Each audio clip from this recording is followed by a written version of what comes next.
3-minute or less astrology lessons with me, Ellie, a professional astrologer. Today we're talking about the aspects. Now don't fight with me about how to count aspects. I got counting my aspects from Chris Brennan, who is a well-known astrologer. No fighting in my comments.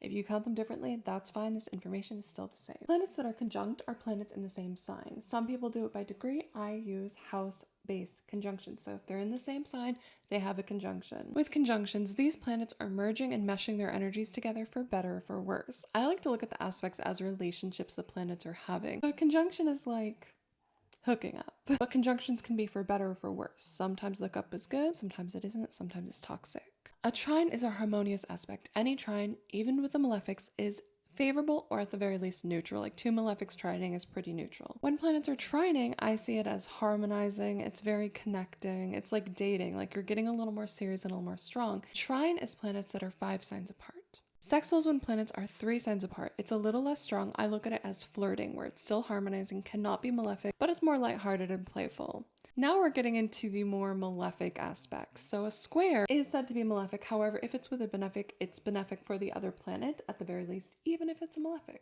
So there's some nuance here. Planets squaring, I like to look at it as squaring up, fighting, fist fight. It's pretty aggressive. And then there's opposing planets, planets that are in opposite signs or 7 signs apart. These planets are just kind of having a disagreement. They're having an argument. They're seeing on opposite sides of things, but it's not quite as action orientated as the square. And oppositions can be decent if they are with benefics and are harmful with malefics. But it should be noted that if it's like the ruling planet, it's always good to have an aspect, even if it's a square or opposition, because at least you're getting some kind of communication.